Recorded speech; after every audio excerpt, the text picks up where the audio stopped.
আসসালামু আলাইকুম রহমতুল্লাহি ওবরকাতুহু। সম্মানিত দর্শক, নোবেল শান্তি পুরস্কারের অশান্তি এবং সেই অশান্তির আগুনে বাংলাদেশের টেকনাফ থেকে তেঁতুলিয়া পর্যন্ত জ্বলছে বহু সমস্যা। নোবেল দাদুর জমানাতে যে দুঃশাসন, যে অনিয়ম এবং যে অবিচার এবং অনাচার সারা বাংলাদেশে চালু হয়েছে, তার তেজ ক্রমশ বাড়ছে। আগুনের জ্বলন্ত চিতার যে উত্তাপ ক্রমশ বেড়েই চলছে। চুরি, ডাকাতি, রাহাজানি, ধর্ষণ, বিশেষ করে মাদ্রাসা ছাত্র এবং ছাত্রীদের উপর যে যৌন নির্যাতন, এটি অতীতের যে কোনো সময়ের চাইতে প্রলয়ঙ্কারী রূপ ধারণ করেছে।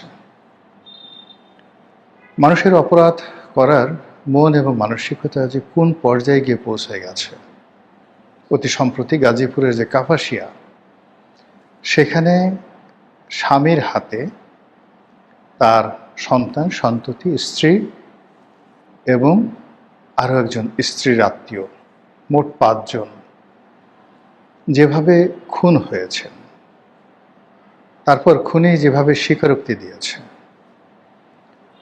অবস্থাদৃষ্টে মনে হয় আমাদের যে অপরাধ করার মন মানসিকতা, এগুলোর একটা বিবর্তন হয়ে গেছে, যেটি এই বাংলাদেশে কখনো ছিল না।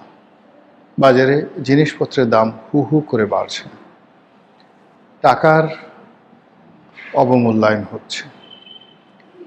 বড় বড় পরিবারগুলো যারা কখনো গত ১০-২০ বছরে হাত পাতেননি, সেই সমস্ত মানুষ অনেকটা রাস্তার ফকিরের মতো হয়ে গেছেন। এই আমি যখন ভিডিও করছি তার কিছুক্ষণ আগে আমার এক বন্ধু, বাংলাদেশের বেশ সিনিয়র একজন আইনজীবী, আজ থেকে ২০ বছর আগে সে ৪,৫০০ স্কোয়ার ফিটের একটি সেই অ্যাপার্টমেন্ট গুলশানের মতো জায়গাতে সে কিনে সেখানে বসবাস করছিল।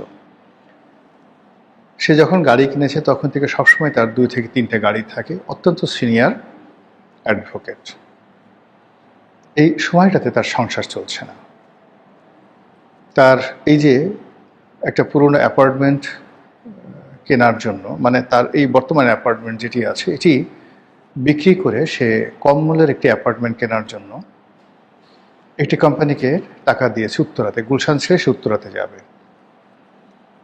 তো পরবর্তীতে সেই কোম্পানির সেই অ্যাপার্টমেন্টটা আর তার কেনা হয়নি, কিন্তু ওই যে ২০ লাখ টাকা যে অ্যাডভান্স দেওয়া হয়েছে, এখন সেই যে কোম্পানি, বড় কোম্পানি, তারাও ২০ লাখ টাকা ফেরত দিতে পারছে না।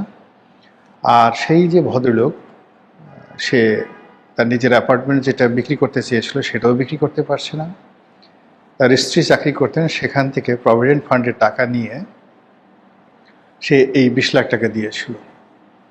এখন ওই কোম্পানি ২০ লাখ টাকা তাকে ফেরত দিচ্ছে না।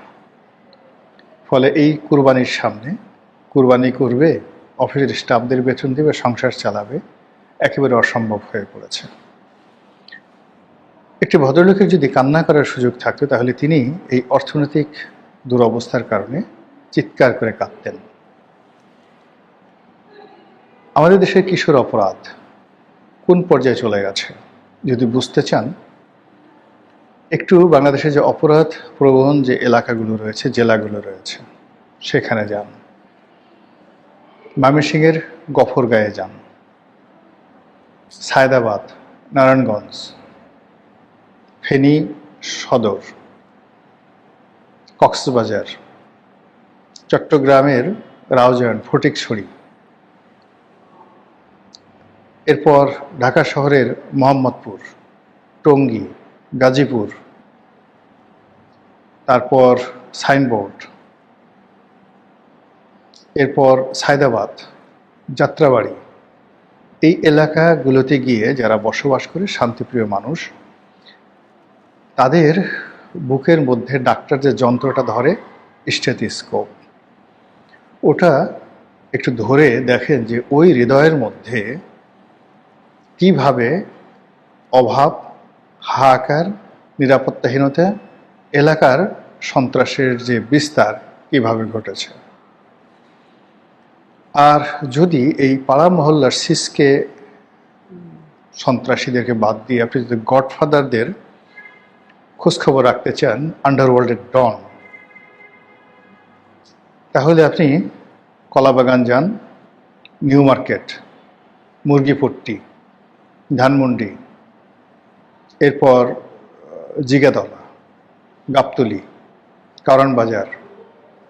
কারণ বাজার পার হয়ে হাতির ঝিল আসুন, হাতির ঝিল, তেজগাঁ, এই যে বিস্তীর্ণ এলাকা গিয়ে দেখুন তো সেখানে কারা কারা অপরাধ জগৎ নিয়ন্ত্রণ করছে। পুলিশ প্রশ্নেই আসে না। পুলিশের একজন সহকারী কমিশনার, খুব সম্প্রতি তিনি অনেকটা ভাইরাল হয়েছেন, তো তিনি বললেন যে অপরাধ, তার এই কথার জন্য ভাইরাল হয়েছেন, তিনি বলেছেন যে এই অপরাধ যারা করে তাদের ব্যাপারে সামাজিক যে সকল কানেক্টিভিটি রয়েছে এলাকার বা মহল্লার পাড়া মহল্লার যে মাস্তান না মুরব্বী, জ্ঞানী গুণী বড় বড় লোক, তাদের কাছে যাই, কথা বলি, পরে খোঁজ নিয়ে দেখি এরাই এই সন্ত্রাসের এবং অপরাধের গডফাদার। এটা হলো রিয়ালিটি। আচ্ছা বলেন তো, আজ থেকে 18 মাস আগে, আজ থেকে 2 বছর আগে এই ধরনের কথাবার্তা কি আমরা কখনো শুনেছি? সারা বাংলাদেশে হামের আতঙ্কে সবাই ছড়ছড় করে কাঁপছে। এ যাবৎকালে 300 শিশু মারা গিয়েছে, লক্ষ লক্ষ শিশু হাম দ্বারা আক্রান্ত। যে সকল হাসপাতালে ধরুন 50 জনের ধারণ ক্ষমতা, সেখানে অন্যান্য রোগী বাদ মোর দ্যান 200-300 শুধুমাত্র হামের রোগী সেখানে ভর্তি হয়েছে, এবং এটি খুব দ্রুত বিস্তার লাভ করছে। এত দ্রুত বিস্তার লাভ করছে এটা বলার মতো নয়। যারা সঙ্গতিপূর্ণ পরিবার, যাদের পরিবারে নবজাতক আসবে, তাদের সবার মধ্যে এই হাম নিয়ে আতঙ্ক দেখা দিয়েছে। এই হামের টিকা দেওয়া হয়নি, কেনা হয়নি, এখানে ভাগ বাটোয়ারা হয়নি, এবং এই কাজের জন্য ইউনূস এবং তার সঙ্গী সাথী এবং তার যে সিন্ডিকেট রয়েছে, সারা বাংলাদেশের মানুষ তাদেরকে 14 গোষ্ঠী উদ্ধার করছে যে মানুষ এত অপরাধপ্রবণ, এত পাপিষ্ট, এত লোভী, এত নির্মম, এত নিষ্ঠুর হয় কি করে। নবজাতক শিশুদের হামের টিকা, এর থেকে ব্যবসা করতে হবে? এতটা নিচু, এতটা খারাপ, এতটা বাজে মানুষ এই বাংলাদেশে জন্ম নিয়েছে।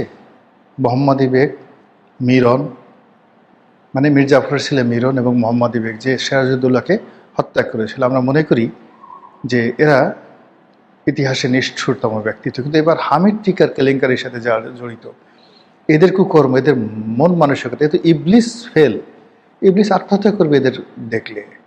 মিরন, মোহাম্মদী বেগকে যদি বলা হয় এরকম অপরাধ, 300 শিশুকে মেরে ফেলা হয়েছে, সঙ্গে সঙ্গে মিরন আত্মহত্যা করবে, মোহাম্মদী বেগ আত্মহত্যা করবে।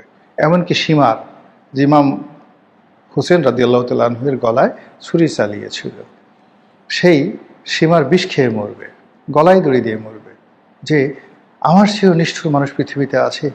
এবং এই বাংলায়, যে বাংলার শস্য শ্যামল প্রকৃতি, যে বাংলার কাদামাটি, যে বাংলার নরম প্রকৃতি, যে বাংলার মানে আতিথেয়তা, এই বাংলা এরকম কুলাঙ্গার জন্ম নিয়েছে যারা সেই 300 শিশুকে মেরে ফেলল।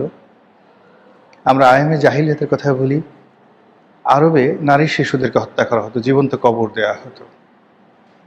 আমি জানি না 300 শিশুকে তারা কখনো কবর দিয়েছে কিনা। যদি 300 শিশুকে কবর দিত, হয়তো আরবে নারী জাতি থাকতো না। তারা দিয়েছে 1 জন 2 জন 5 জন। কিন্তু এখন কি হচ্ছে? এরপরে প্রথম আলো রিপোর্ট করেছে শুধু হামের টিকা না, ভিটামিন এ, নবজাতক শিশুর জন্য অত্যন্ত গুরুত্বপূর্ণ একটি ওষুধ, এই ভিটামিন এ আমদানি করা হয়নি শান্তির দূতের আমলে। এই শান্তি আমাদের দরকার নেই। এই অশান্তির বীজ আমাদেরকে কত বছর শৃঙ্খলিত রাখবে? এই অশান্তি সে আমেরিকার সঙ্গে চুক্তি করেছে। শুধু নিজে চুক্তি করেনি, বাংলাদেশের বৃহত্তম 2টো রাজনৈতিক দল বিএনপি এবং জামাত তাদেরকে এই চুক্তির সাথে কৌশলে সম্পৃক্ত করে ফেলেছে। এমন একটা প্যাচের মধ্যে ফেলে দেওয়া হয়েছে বিএনপিকে এবং জামাতকে, তারা এই ব্যাপারে চিন্তা করার সময় পায়নি। ওই মুহূর্তে দ্য কনসিকুয়েন্স, দ্য সিচুয়েশন এমন একটা পরিস্থিতিতে নিয়ে যাওয়া হয়েছিল যে একটা শৃঙ্খলিত গোলামির জিনজির একটি জাতিকে পরিয়ে দেওয়ার জন্য, তার হাতে পায়ে বেড়ি